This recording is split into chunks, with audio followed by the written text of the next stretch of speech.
All right, so we'll be starting class now, so if everyone could just settle down. All right, so today we will have a guest lecturer, Nima, one of our wonderful, most talented TAs, second only to me. And he's going to be talking to you about Genome Assembly. He teaches a bioinformatics class, so he's going to be sharing a lot of what he knows with you guys today. Before he starts, I just have a couple of announcements. So we will be open for voice questions, so you can raise your hand and ask him a question, but we will not be taking any text questions today. Let's see. Debbie wanted me to make sure and let you guys know that what he covers today will be featured on the final, so make sure to pay attention and take some notes. Assignment 5 has already been posted in case you guys were wondering, and I think that's about it, so let's all be nice and quiet and respectful for Nima. Take it away. Thanks. All right. Thanks. I'll just hold like this. Okay, can everyone hear me? Yeah? Okay, so how many people have like a rough idea of what genome assembly even means? Just raise your hands if you... No one? Okay. Oh, one person does. Okay, sweet. Yeah, it's basically you're assembling genomes, and I'll get into what that means later. Yeah, see? You guys should raise your hands. So I'm going to introduce kind of an analogy, which I call the newspaper problem. And it starts with, say we have a bunch of copies of the same newspaper, and then we put some dynamite under them. And make sure that you just don't do this at home, but yeah, it's dangerous. Then we blow up all the newspapers, and we're left with these little tiny fragments. So then the newspaper problem is there any way to reconstruct these tiny fragments to read what the original newspaper said? So step 1 is an introduction to genome sequencing. So in the 1970s, Walter Gilbert and Frederick Sanger developed an independent sequencing methods. So you guys have probably heard of Sanger sequencing in some other classes, but both use fluorescence to try to sequence the nucleotides. And then in 1980, they shared the Nobel Prize in Chemistry. Still, this was a way too expensive method because it cost about $1 per nucleotide, and the human genome is like 3 billion nucleotides, so that would be really, really expensive and not feasible. So in 1990, the Human Genome Project started, and it was led by Francis Collins, and they wanted to sequence the entire human genome. And it was a government-backed project. And then in 97, the Human Genome Project wasn't making too much progress, but Craig Venter, he founded his own company called Celera Genomics, and they had the same exact goal. And has anyone heard of Craig Venter? Yeah? Okay, Venter Institute, that type of stuff? Yeah, so he's a big shot, so know that name. So Venter, he actually was really successful in his attempt, and it would have sucked if he was able to push out his revision before the Human Genome Project, because that's like billions of government dollars kind of wasted. So his production kind of forced the Human Genome Project to hurry up and finish. So in 2000, they both jointly drafted the human genome. So Human Genome Consortium was the public project, and Celera Genomics was his company. And then in 2001, these three men, Pavel Pevsner, Haishu Tang, and Michael Waterman, proposed a special algorithm for genome assembly that I'm going to go over today. Throughout the 2000s, we sequenced a bunch more mammalian genomes, and then right now we have the human genome, mouse, horse, where's my mouse? All these guys, right? So now in the 2010s, the market for sequencing has really taken off. With Illumina, you're able to get a human genome sequence for like $1,000, which is infinitely smaller than it was just like 10 years ago. So the future of genome sequencing will hopefully be, if we can get the genome down to like $100 per sequence, that would be like a standard medical procedure. You go in, just like you would get an X-ray, you'd get your whole genome sequenced. So yeah, that's kind of the goal for genome sequencing. So now going back to how the newspaper problem ties in with genome sequencing. So you remember, we have all these newspapers, we blow them up, and we try to reconstruct what the original newspaper said. So just to point out that this isn't a jigsaw puzzle. If you have a jigsaw puzzle, you have one copy of every single piece of the puzzle. But with our problem, we have 1 billion of the same exact newspaper, and we want to reconstruct pieces. So we have overlapping information. Also, some of the pieces got blown to shreds in the explosion. So like there's some pieces that we might be missing. So instead, we call this an overlapping problem, where we have overlapping pieces of information that we want to reconstruct. So yeah, an overlap puzzle. So one thing that makes genome sequencing really difficult is that if you have a book, you can read it from the first page to the last page just sequentially. But with with genome sequencing, you can only chop up DNA into about 100 nucleotides long and sequence that. The technology just can't do a start-to-end read. So we call these 100 nucleotide long pieces reads. And yeah, so we have the whole genome, we chop it up into little pieces, and we can reconstruct smaller fragments called reads. So regeneration is the first step, where you chemically blow the copies of the genome into bits. And of course, you have these like good-looking scientists. And then the computer science part comes by, where you have a computer scientist sitting at his cool computer, and he's trying to fragment everything together using an algorithm. And yes, this is how we look. This is a facade. So just a basic summary again. We start with multiple copies of the exact same genome, and then we break it into little pieces that we can sequence. And then from these sequenced reads, we want to try to reconstruct the entire original genome. I hope that makes sense. So what does this remind you of? Yay! It's like the same exact thing as the newspaper problem, right? So one issue, though, is that in the newspaper problem, we have rules in the English grammar, where we know like the terms murder and suspect are probably going to come up next to each other in the newspaper. But with DNA, we don't really know what the sequence of stuff goes. All we know is that there's 4 letters, and there's a couple motifs that we've seen, but we don't really have that good of information. And then also, the human genome and most genomes have a ton of repeats, which you guys learned about recently, or strings that appear multiple times with minor variations. So has anyone seen this game? Like, I guess it was more popular in the 90s and the 80s. Anybody? Triazzle? I didn't have one. Yeah, you have it? Okay. So basically, if you look at this game, you see that like this red frog, how do you know that if you have this piece, what if it belongs to this one, or any of the other red frogs? So the whole thing is that it's difficult to know where each piece goes just because you have so much repeated information. So yeah, that's kind of our problem with genome assembly. So then, section 3, I'll talk about how they generate these reads. The original way of generating reads was you have this array of single-stranded DNA, where let's say in our case we want reads of length 3. You would have every possible string of length 3 of the DNA alphabet, so like AAA, AAC, all 64 possible sequences.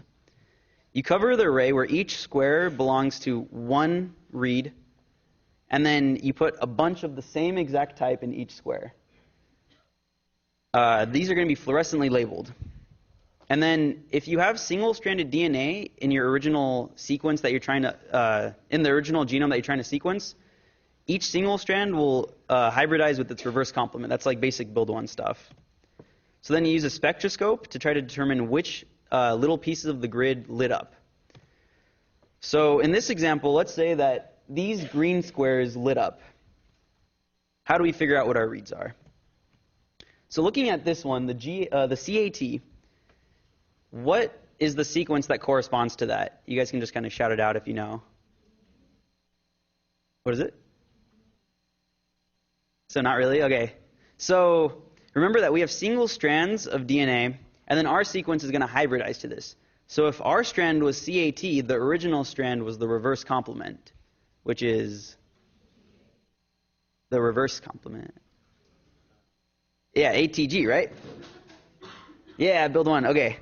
So ATG is what the original sequence would have been, and that's our read, right? That's one of our first reads. And then we could do this with every other square. CAC becomes GTG. Okay. CGC. Yeah, GCG, right? And then you just keep on doing this where you get the reverse complement of each fluorescently labeled square. And you get this red column of reads.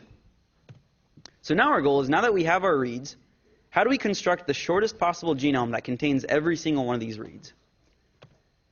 So in this example, you might be able to do it by hand, but if we have 1 billion reads, that's kind of hard, right? You can't do it by hand. So before I get back to the genome stuff, I'm going to go into some math detours. So bear with me. I know people don't like math, but it's fun, I promise. So the bridges of Königsberg. So there's a city in Prussia called Königsberg, which is now in Kaliningrad, Russia. And the people here like taking walks. And this is a pretty map of the city. So they wondered, is there any way that given one starting location, can you walk across every single bridge exactly once and then return where you started? So you can think of this as like this entire top landmass is one mass, because you don't really care getting from like one part of it to another part. This entire thing is one landmass, this entire thing is one landmass, and this entire thing is one landmass. And I'll get back to this problem in a little bit. You guys can try your luck at solving it. But basically, we want to know, is there some path that we can take that crosses every single bridge exactly once and returns to the starting point? So how many have heard of Leonard Euler? Yeah, I hope. Yeah, Euler's theorem, stuff like that, yeah. So in 1735, he came up with a solution to this problem. He found a way that algorithmically you can find if a path exists, and if so, what is that path? And we'll discuss it soon. So similar to that problem, there's the Icosian game that came over 100 years later. So Irish mathematician William Hamilton, has anyone heard of him? No? Yeah, don't become a mathematician. You don't get famous. But so he came up with a similar but slightly different game, where you have this board that's a bunch of nodes called islands and a bunch of bridges between them. And the goal is, can we find a walk that hits every single island exactly once, and then return back to the starting point? So the slight difference is, in the original one, we want to cross every bridge, whereas in this one, we want to hit every single island. So they're very similar but distinct problems. So why am I saying this? It's because Euler was able to solve the first problem, but even today, there's no solution to the second problem, even though they sound so similar. And again, where am I going with this? I'll come back to it, I promise. So talking about Hamiltonian and Eulerian cycles, we started with this problem, which we'll kind of think of with Euler. We have these landmasses with these bridges connecting them. Since we can go from any point in a landmass to any other point, we can think of them all as a single node. You can then represent this landmass and this network by these nodes connected by these edges, where each edge is a bridge, each node is a landmass. And then the question becomes, can we start from some node, travel each edge exactly once, and then return to the starting point? And then similarly, the Icosian game, we can see it in a similar way. But now, instead of looking for bridges, we're looking for the islands. How do we hit every single island and come back? So does anyone see a solution to this? Anyone want to venture a guess? No? Yeah?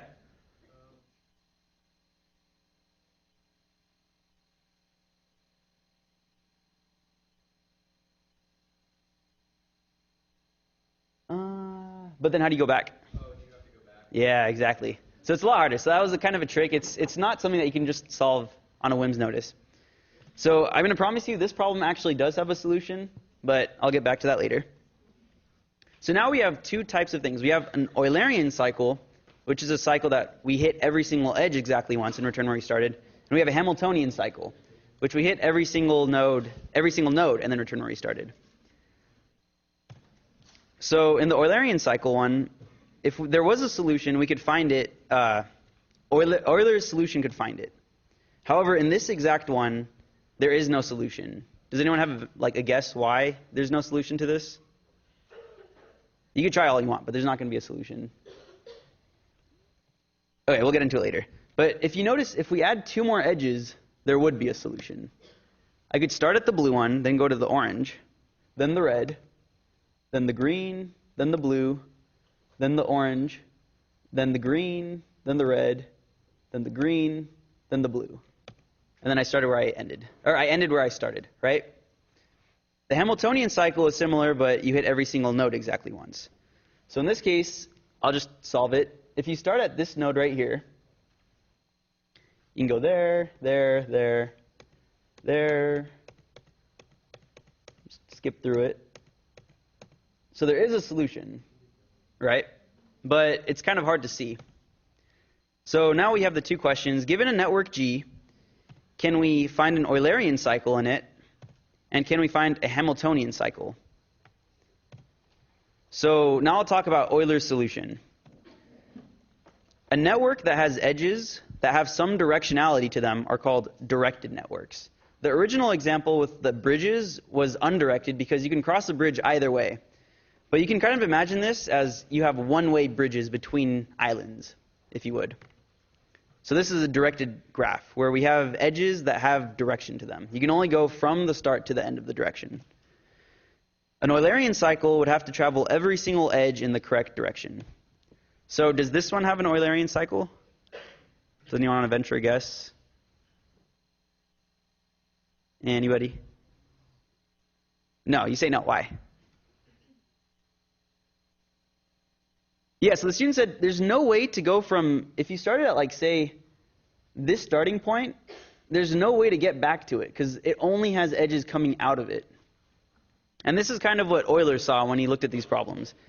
And then he came up with these terms in degree and out degree, where in degree, given some node, in degree is the number of edges that go into the node. So in this case, this node has an in degree of 0 because there's no edges that point to it. And then out degree is the opposite. It's given some node, how many edges go out of it. So this node has 2 because it has 2 arrows going out of it. And then right now I'm just labeling each node as in degree, comma, out degree. A graph is balanced if the number of in degree for each node equals the out degree for each node, every single node. So you see that this one isn't because there are nodes that don't have equal in degree and out degree. So this one's not a balanced graph. If we added a couple edges, we could make it balanced. So Euler's theorem says if we have a directed network that is balanced, there will be an Eulerian cycle. So connected is another keyword. Connected means you can reach any given node from any given node.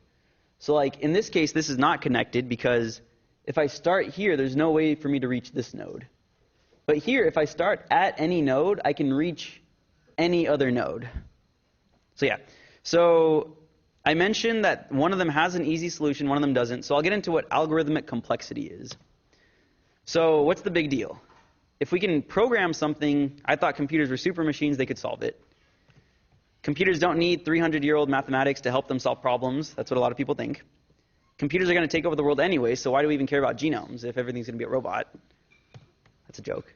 Ha ha ha. No? Okay. Now let's look at the case of the Hamiltonian cycle. So no one's ever found an efficient test for if a Hamiltonian cycle exists in a graph. We could just try every single possible path and then see, does one of them work? But that's really, really, really slow. If we have even 1,000 nodes, we would have more possible paths than there are atoms in the universe, and that is going to take forever. So we call that NP complete, and I'll get into what that means in a little bit. But basically, it belongs to a collection of thousands of computational problems that can't be solved quickly. NP complete problems are all equivalent to each other. That's just kind of computer science theory, just take my word for it, that if you can solve one of them, you could theoretically solve all of them. So if you're attempting to solve an NP complete problem, you would have a very, very hard time. You might think the state of being is that you go to your boss, he asks you to solve it, and you're like, I can't, I'm too dumb. And that's not really how it is. So feel good about yourselves. But then also, it would be nice if you could say that none exists. Like, I can't solve this NP complete problem because there is no solution. Because then your boss would give you a raise because you look so smart and you're so cool, right? But then the present state of affairs is somewhere in the middle, where we don't really know if a solution exists, or we can't really prove if one doesn't. So the current state of affairs is like, I can't solve it, but none of these other smart people have, so sorry. So I use the term NP. So NP is the set of problems that can be verified efficiently. So like if you gave me a path, and you're like, hey Nima, I think this is the solution to that one board game, I can fairly quickly figure out, yes, this works, or no, this doesn't. And those are called NP. P is a subset of this where you can verify it quickly, but you can also solve it quickly. So like in that first example, the Eulerian path, you can solve it quickly, and I can verify it quickly. That would be P. Whereas the Hamiltonian one, I can verify it, but I can't solve it, so that's NP, but not P. So P is a subset of NP, because if we could solve a problem, we should be able to verify it. And then problems that are in NP, but they're not solvable, are called NP-complete. So that's why I call that other one NP-complete.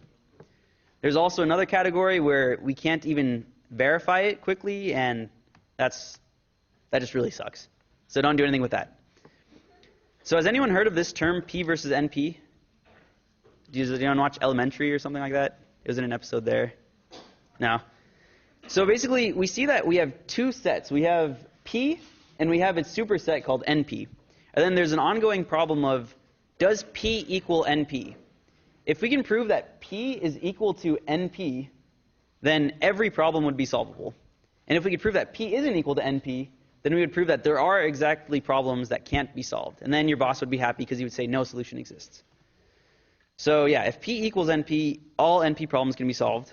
If P doesn't equal NP, then NP-complete problems can't be solved. And you don't really have to know the details of that, but just some background info. So the question of whether or not NP-complete problems can be solved efficiently, so that's the P equals NP problem. It's one of the 7 millennium problems in mathematics. And if you find an efficient algorithm for HCP, or you can even prove that no algorithm exists, you get $1 million, like guaranteed. So you might not want to do it, but if you want $1 million, go for it. So Grigory Perelman, has anyone heard of this guy? You've heard of him? Yeah. Oh, wow. Okay. That was not what I was expecting. Okay. So again, don't become a mathematician if you want to be famous. But yeah, so he actually solved one of these 7 millennium problems, and he turned down the prize because he's like, I love the math, blah, blah, blah. I would take it, but whatever. He's rocking that cool beard. I don't know. So yeah, if you solve it or you can prove that it doesn't exist, you get $1 million. That's kind of cool. But yeah, so going back from the Euler and Hamilton stuff to fragment assembly, right? Because I went on this long detour. So we got all these reads. But let's try this attempt. Let's say I make each read into its own node. So I got all these reads from that last activity. I make a node for each one. Right? There we go. So then what if I connected each read, like the prefix of the read, which is the first 2 characters, or the first n-1 characters, and the suffix of the read, the last n-1 characters. What if I connected them with shared prefixes and suffixes? So in this case, what if I made a directed edge? Notice that ATG ends in TG. So what if I made a directed edge that starts here and goes to anything that starts with TG, right? Because if it's ATG, I'm thinking the next thing should start with the TG so I can continue. So CGT goes to GTG. Where would I point GGC? I heard GCG, yeah, exactly. And GCA. And then I keep doing that. Given any node, I just point it to the ones that start with what it ends with. And I get this network. So I solved this beforehand, and there is indeed a Hamiltonian cycle. Because remember, the genome assembly problem, we want to reconstruct a genome that hits every single read. And in this case, if the reads are nodes, then a solution would be a Hamiltonian cycle. So if I start here, I can go here, here, here, here, here, here, here, here, here, and yay, I ended where I started. So how do I reconstruct the genome from this?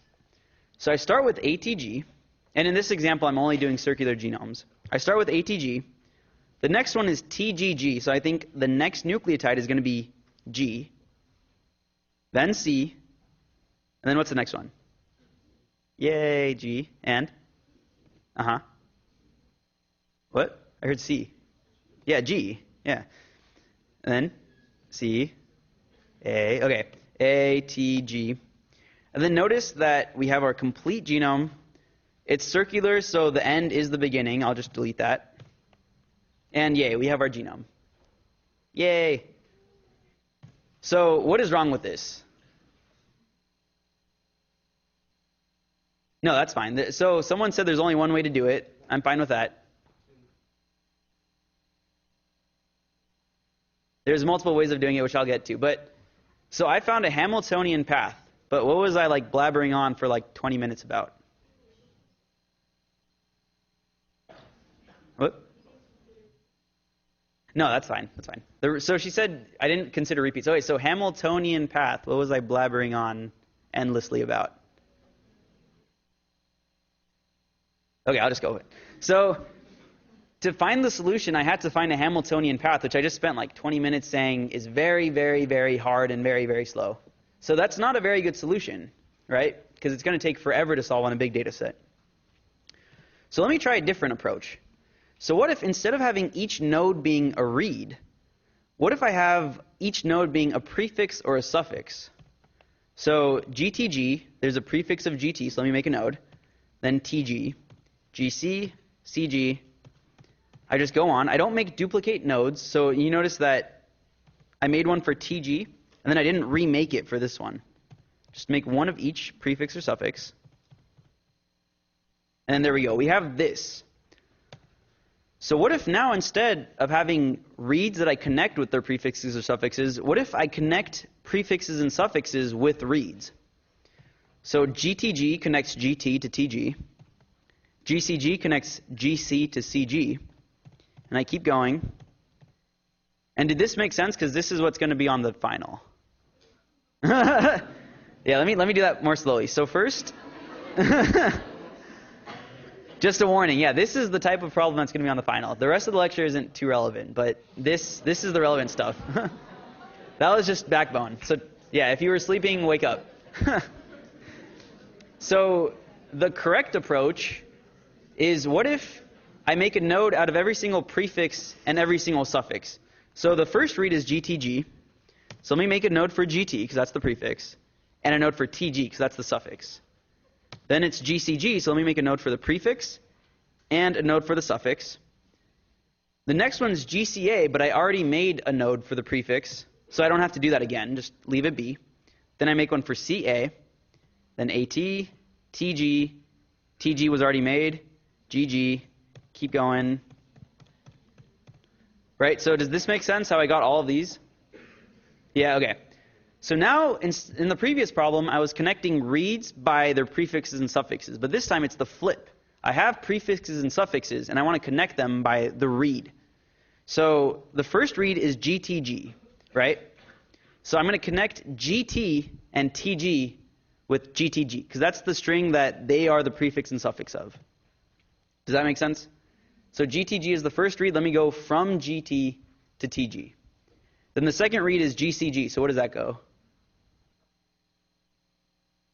Yeah, so it should start at GC and go to CG. And then what about GCA? Yeah, it should start at GC and go to CA. AT to TG, TG to GG, TG to GC, GG to GC, CG to GT, CA to AA, and AA to AT. Did that make sense? Kind of? Yeah? And if you guys have questions, we have microphones too, so feel free. But yeah. Okay. Sure. So that's the first step. So now we have this graph. So what does so if we have an Eulerian cycle in this one, that would be a path that hits every single edge, which, remember that our original genome assembly problem was, can I find some way to connect every single edge? In the previous try that I did, it was edges were nodes, so I needed a path that hits every single node. But this time, the reads are edges. Sorry, reads are nodes, but now reads are edges. So I need a path that hits every single edge. And I'm going to tell you that we have one. So don't worry about solving it on this one. I'll show you the type of problem you'll have. But just take my word for it that we can go here, here, here, here, here, here, here, here, here, here. Yay. We hit every single edge. So now we can reconstruct the genome the same exact way that we did before. And then just like before, it's a circular genome, so I have a read at the end that's also at the beginning. Let me cut it off. Yay. So what's so great about this approach versus the last one? Yeah, it's efficient. Yay, you guys listened. Okay. So in the previous one, I had to do a Hamiltonian cycle, which is a very, very, very, very... Yeah, oh, I have a question in the back. Yeah, microphones. Yeah, that guy over there. How are we doing on time? 5:35. Oh, wow. That was faster than I thought. Hello. How does that work when there's 3 of the same nucleotides? So, like, you mean if we have... Like a GGG? Oh, so it's a self-pointing edge. Okay. Yeah, so you just kind of loop. So yeah, that was a good question. So he's asking, what if we had to read GGG, right? So do we have GG? So that would look like it would have to come out of GG and go into GG. So it would just be a loop like that. And that counts too, and you would just traverse through that. Yeah, good question. Any other questions? Yeah, right here. Is if you were to start at AT, you could go TG, GC, CG, GT, back to TG. Wait, let me follow you again. So like AT? the way you had it set up before, I want to propose that there's another way you can do it. There's another path you can follow that isn't the same. You can take any, so the way I did it was I went this way, and what you're saying is, what if instead, so if you guys noticed, especially this part, this is the key difference that he's referring to. I went from here to here, then from here to here, then from here to here, and he's saying, and then I looped around and then came across. But why couldn't I just go from here to here to here, then loop around, and then take this path? So his question is, why did I take this path and then this path instead of doing this path and then this path? And the question is, there's no reason. You could do either one. And then that's one of the problems about genome assembly that I'll get into at the end. That's a perfectly valid point. They are different sequences when you do that, right? Yeah. So I'll get into why that's a caveat of genome assembly at the very end, but that's a good insight. So yeah, keep that in mind for later. But yeah, there could be multiple paths that we could take to get a solution. So how do we deal with that? And I'll get to that in a bit. And the question on the final won't have something like that. So there will only be one right answer. Just a heads up. But yeah, good question. So yeah, we can construct it. Okay. So now here's an example problem that's similar to something that could show up on your final. And I'll give you guys like a couple minutes to work on it. Similar to a clicker question, but I'm not going to ask for answers via clickers. So try it out. Given these reads, come up with the genome. And then I'm telling you, start with GAT just so that I can verify it more easily. And if you guys have any questions during, feel free to ask.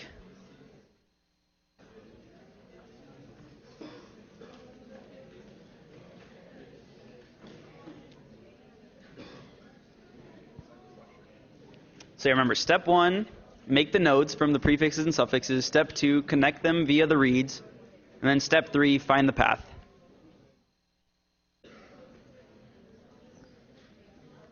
And then at the very end, cut off the last 3 because it's a repeat.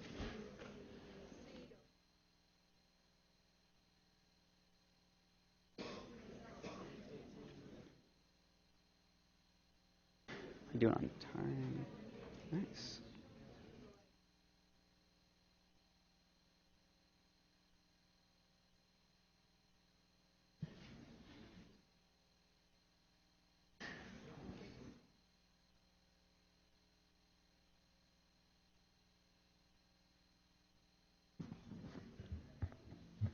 And we're almost at the end of the slides anyway, so we're good on time. So take your time. You guys will still be able to get out early.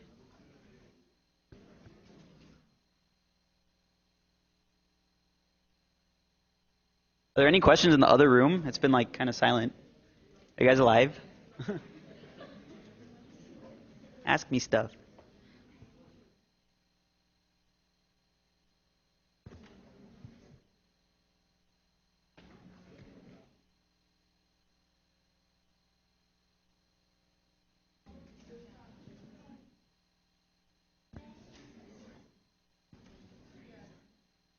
Oh, we have a question in the back.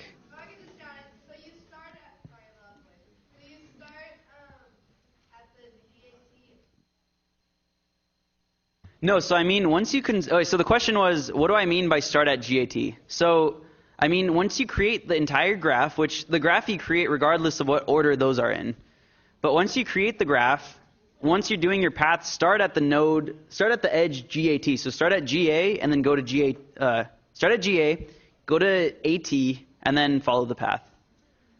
But yeah, the reads, the order that I give them to you makes no effect on how your graph looks.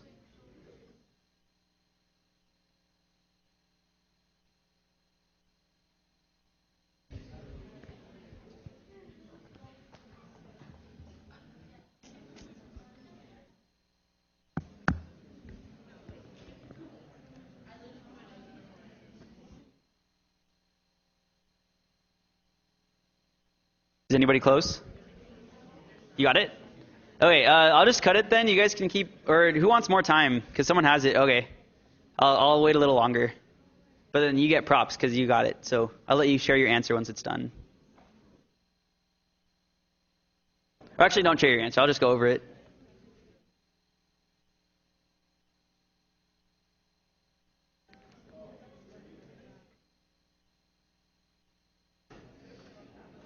Is like a question for out loud? Or? Yeah, go for it.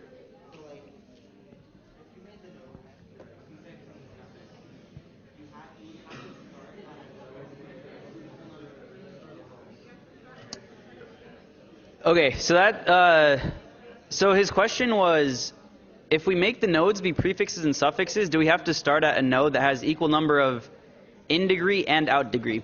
And the answer is you're going to have that because by definition, we're finding an Eulerian cycle which only exists in a graph that has balance, right? Each node has to be in degree, out degree being equal. So since we know that our reads came from a genome, that's going to happen for sure because there has to be a path around it for the genome. Exactly. Yeah.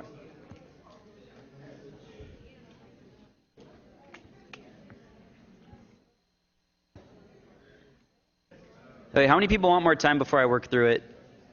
Okay, I'm going to work through it too, so don't worry if you don't get it yet. I'll work slowly. I'll give 2 more minutes because it's almost 5:45.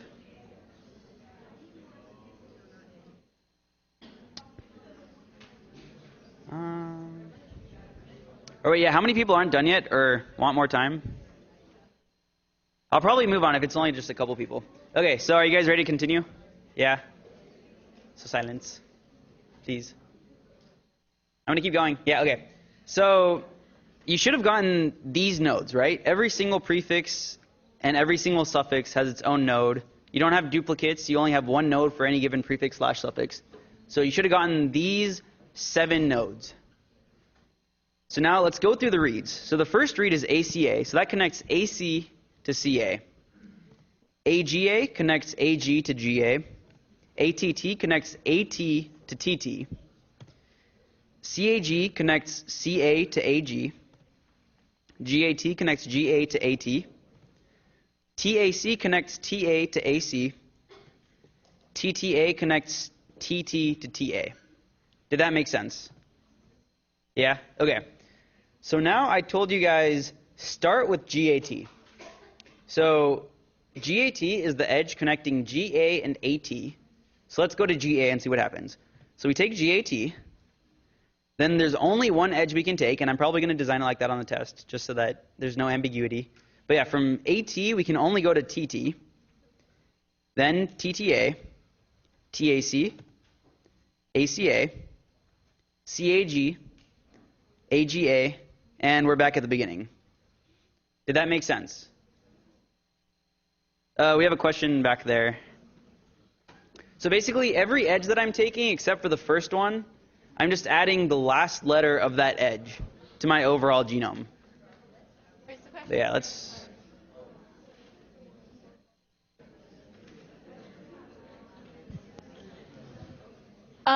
So I don't know if you reference this or not, but how the shape, where does that come from? How do you know to put 4 of the nodes on top and then 3? It doesn't matter at all. Does that not matter? Okay. You could draw the shape any way that you want, as long as the edges point to the right nodes. It's going to come up with the same exact answer. I just drew them really spaced out so I would have room. We have a question over there as well. Should we get 2 TAs maybe? Yeah. Did you show how to get the last 3? The last 3, okay. So let me just start from the beginning. So I told you guys to start at GAT. So GA to AT, and then since it's the first one, I put the entire thing. Then, because each of these, remember, they're an overlap, right? So they overlap with 2 nucleotides, or K minus 1 in general. But the next one, the only thing that we can go to from this node is this one, right? So ATT. We already have the AT, so we just add the last T to it. TTA, we already have the TT, so we just add the A. TAC, we already have the TA, so we just add the C. Just add the A. Just add the G. Just add the A. And then I just put the T for the sake of completeness. But realistically, you should get a repeat at the beginning and the end because it's circular. So you just chop off the repeat. That's the only reason why I went to GAT. Does that make sense? And then so does that like satisfy the last? Yeah, so I got like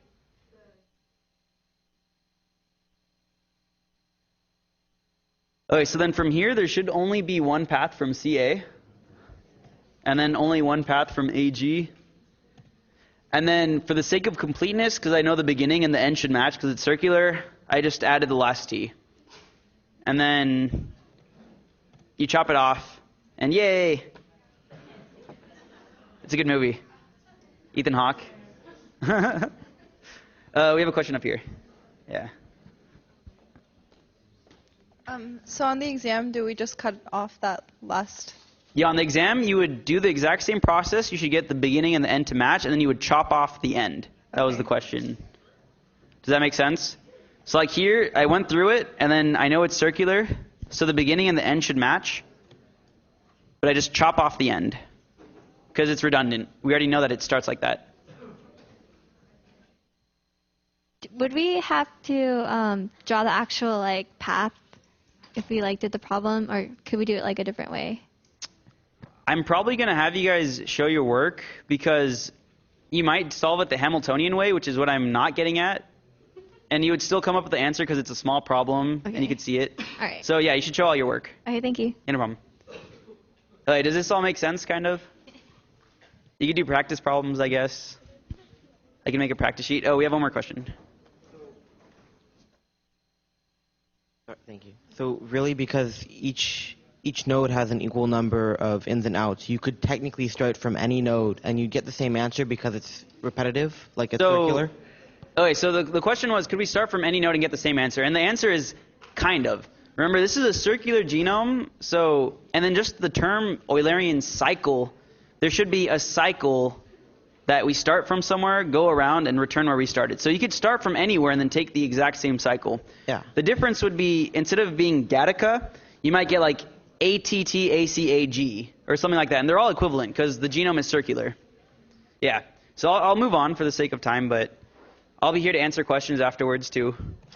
Yay, Ethan Hawke. Okay. So that was circular genomes, which you know is cool for bacteria, but what about for humans? Humans don't have circular genomes. So like, what if my genome was ACGT? Let me try representing it, and that's how it would look like, right? Each read, because I would have one read for ACG and one read for CGT. And then if I connect them, that's how it would look like. So how do I figure out my genome? I could create an imaginary edge from the end to the beginning, and then I could solve the exact same problem as before. And then I would just make sure that I start at the ACG when I'm doing it, and I would just stop here.